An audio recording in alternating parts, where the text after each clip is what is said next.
April 5 Jagjivan Ram జయంతి సందర్భంగా YSR Congress party MLA అభ్యర్థి Murugudu Lavanya, MLC Murugudu Hanumantharao, MLA Alla Ramakrishna Reddy, మాజీ ఎమ్మెల్యే కాండ్రు కమల, వైఎస్ఆర్ కాంగ్రెస్ పార్టీ నాయకులు మంగళగిరి బస్టాండ్ సెంటర్ వద్ద గల బాబు జగజ్జీవన్ రామ్ విగ్రహానికి పూలమాలలు వేసి ఘనంగా నివాళులు అర్పించారు. అనంతరం 20వ వార్డు కుప్పురావు కాలనీలో మాచెల్ల సుధాకర్ ఆధ్వర్యంలో వైఎస్ఆర్ కాంగ్రెస్ పార్టీ ఎన్నికల ప్రచారం నిర్వహించారు.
ఎమ్మెల్యే అభ్యర్థి మురుగుడు లావణ్య ఇంటింటికి వెళ్లి వైఎస్ఆర్ కాంగ్రెస్ పార్టీకి ఓటు వేయాలని అభ్యర్థించారు.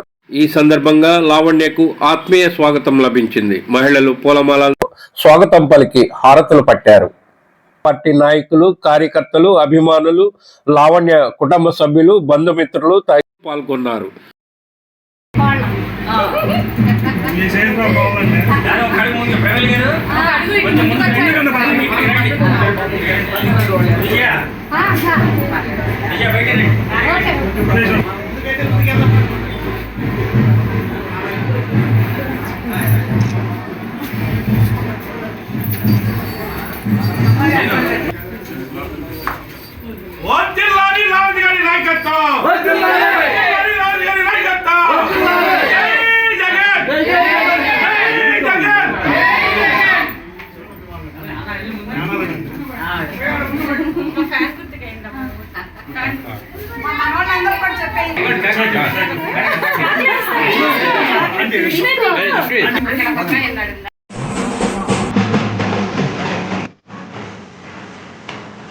Inaudia.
మొన్న కథ ఏం లేదు మా బాలగారు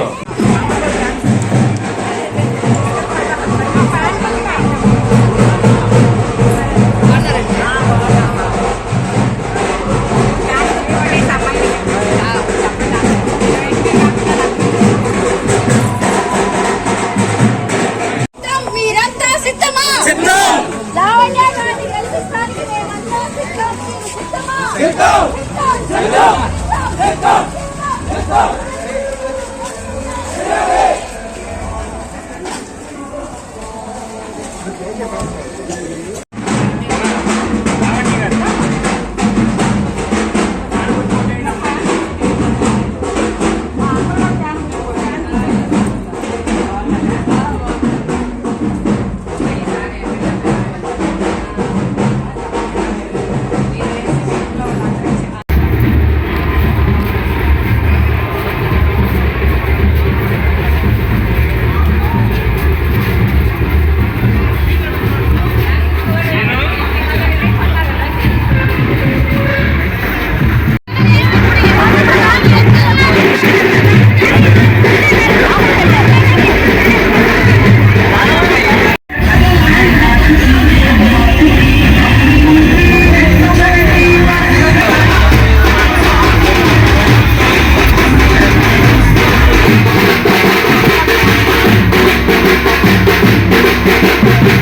రావణి గారిని గుర్తుపెట్టుకొని ఫ్యాన్ గుర్తుకోండి.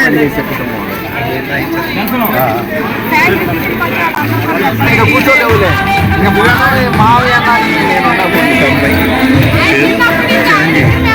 ప్రచారం సందర్భంగా ఎమ్మెల్యే ఆర్కే, ఎమ్మెల్యే అభ్యర్థి లావణ్య, ఎమ్మెల్సీ మురుగుడు హనుమంతరావు స్థానిక మీడియాతో మాట్లాడారు. దివంగత మహానేత రాజశేఖర రెడ్డి గారు మాత్రమే మమ్మల్ని చేనేత సామాజిక వర్గాలని గుర్తించారు ఆనాడు. తిరిగి ఈనాడు మరి ముఖ్యమంత్రి జగన్మోహన్ రెడ్డి గారే గుర్తించారు. ఖచ్చితంగా మేము అందరం కూడా ఈ రాష్ట్రంలో ఉన్నటువంటి రాజకీయ పరిస్థితులను నిశ్చితంగా గమనించుకుంటా ఉన్నాము. వైఎస్ఆర్ కాంగ్రెస్ పార్టీ మాత్రమే బీసీలకు అత్యధికంగా సీట్లు ఇచ్చింది. అందులో మరీ ముఖ్యంగా చేనేత సామాజిక వర్గాల వాళ్ళకి 2 సీట్లు కేటాయింపులు చేసింది. అవతల వైపున బీసీలు మాకొద్దు, అందులో మరి ముఖ్యంగా చేనేత సామాజిక వర్గాలు మాకొద్దు అంటూ తెలుగుదేశం పార్టీ ఒక్క సీటు కూడా ఇవ్వకుండా మమ్మల్ని పట్టించుకోలేదు. మేము ఖచ్చితంగా జగన్మోహన్ రెడ్డి గారికి అండగా ఉంటూ మురుగుడు లావణ్య గారిని మేము గెలిపించుకోవడానికి సిద్ధంగా ఉన్నాము అని చెప్పి చెబుతూ మరొక మాట కూడా వాళ్ళు అంటా ఉన్నారు. అయ్యా లోకేష్ గారు మరి గత 10 సంవత్సరాలుగా ఏ ఒక్క రోజు మంగళగిరిలో తిరగనటువంటి ఆయన ఈ రోజున 30 కార్లు 40 మంది పోలీసుల మధ్య ఆయన డబ్బు సంచులతోటి మమ్మల్ని ఆకట్టుకోవాలని తిరిగి ఆయన ప్రయత్నాలు చేస్తా ఉన్నాడు. 30 కార్లు వచ్చినా, 40 మంది పోలీసులు వచ్చినా, 200-300 మంది ధనికులు వచ్చినా కూడా మేమందరం బీసీలవి, బీసీ సామాజిక వర్గానికి సంబంధించినటువంటి చేనేత మహిళకి, మా ఇంట్లో మనిషికి, మా అమ్మాయికి మేము అండగా ఉంటామని చెబుతూ ఉన్నారు అని అంటేనే ఎంత గొప్పగా జగన్మోహన్ రెడ్డి గారి నిర్ణయాన్ని హర్షిస్తూ ఈ రోజున ప్రజలు త్వరలోనే తీర్పు చెప్పబోతా ఉన్నారని చెప్పి నేను తెలియజేసుకుంటూ, ఖచ్చితంగా మురుగుడు లావణ్య గారి విజయం తథ్యం అని చెప్పి తెలియజేసుకుంటూ అందరికీ ధన్యవాదాలు తెలియజేసుకుంటాం. బాబు జగజ్జీవన్ రావు గారి 116వ జయంతి సందర్భంగా ముందుగా మేము అక్కడ వెళ్లి పూలమాలను ఆవిష్కరించి అందరం ఘనంగా నివాళులు అర్పించాము. మరి ఆయన అణగారిన జాతికి ఎంతగానో అభ్యున్నతి కోసం ఎంతగానో పాటుపడ్డారు. ఆయన్ని స్ఫూర్తిగా తీసుకొని మేమందరం కూడా ప్రజాసేవని ఇంకొంచెం ముందుకు తీసుకెళ్లాలని అందరం కూడా డిస్కస్ చేసుకోవటం జరిగింది. ఈ రోజు తర్వాత ఇక్కడ 20వ వార్డులో కొప్పరావు కాలనీలో ప్రచారం చేస్తున్నాము. ఇంటింటికి వెళ్ళి చాలా బాగా జరుగుతుంది ప్రచారము. అందరూ కూడా కుటుంబ సభ్యురాల్లాగా ఆహ్వానించి బాగా ఆదరిస్తున్నారు. అలాగే ఇక్కడ డ్రైనేజ్ ప్రాబ్లం కొంచెం ఇబ్బందిగా ఉందని మా దృష్టికి వచ్చింది. దాన్ని మేము అధికారంలోకి వచ్చిన తర్వాత ఖచ్చితంగా ఆ సమస్యని పరిష్కారం చేస్తాము. అలాగే ఇక్కడ పెద్ద పెద్ద రోడ్లు ఉన్నాయి. ఈ రోడ్లు పక్కన మొక్కల్ని నాటి సుందరీకరణగా చేసుకుంటే మన కొప్పరావు కాలనీ కూడా ఇంకొంచెం బ్యూటిఫికేషన్ గా బాగుంటదని చెప్పే ఉద్దేశంతో ఆ మార్పులు కూడా తీసుకొస్తామని ఖచ్చితంగా చెప్తున్నాము. మరి జగన్మోహన్ రెడ్డి గారు మనకి ఎన్నో సంక్షేమ పథకాలు అందిస్తున్నారు. అలాగే మనం చేసే అభివృద్ధి ఇంకొంచెం మెరుగ్గా ముందుకు తీసుకెళ్లాలి అంటే అందరూ ఫ్యాన్ గుర్తుకు ఓటేసి నన్ను గెలిపించవలసిందిగా కోరుచున్నాను.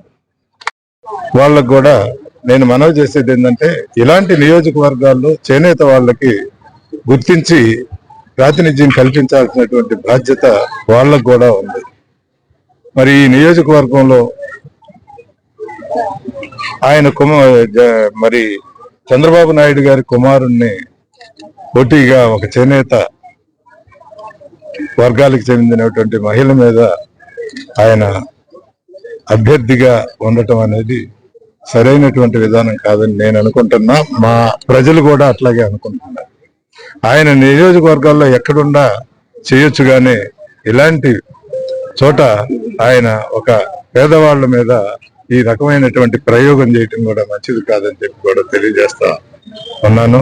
ప్రజలందరూ కూడా ఏకోన్ముఖంగా చేనేత పరిశ్రమకు సంబంధించినటువంటి మహిళని గెలిపించాలి అనే ఆలోచనతో ఉన్నారు. కాబట్టి ప్రజలకు కూడా మనవి చేసేది ఏంటంటే, తప్పనిసరిగా మీరు రాజకీయాల్లో ఉన్నారు, తెలుగుదేశంలో ఉండొచ్చు, ఏ పార్టీలోనైనా ఉండొచ్చు. ఈ ఒక్క నియోజకవర్గంతో రాష్ట్ర ప్రభుత్వాల్లో పెద్ద మార్పులు, పెను మార్పులు వచ్చేటటువంటి పరిస్థితి ఉండదు. కాకపోతే మన రిప్రజెంటేషన్ మనకు కావాలి. కాబట్టి తప్పనిసరిగా ప్రజలందరూ కూడా ఏ పార్టీలో ఉన్నప్పటికీ కూడా మన అభ్యర్థిని గెలిపించుకోవాల్సిన పరిస్థితి ఉందనేది నేను మంగళగిరి నియోజకవర్గంలో ఉన్నటువంటి వెనకబడినటువంటి తరగతులే కాదు, అందరికీ కూడా మనవి చేస్తా ఉన్నాను. తప్పనిసరిగా గుర్తించి గెలిపించాలని చెప్పి కూడా నేను వైఎస్ఆర్ కాంగ్రెస్ పార్టీ అభ్యర్థి లావణ్యను గెలిపించాలని చెప్పి ప్రజలందరికీ కూడా మనవి చేస్తూ సెలవు.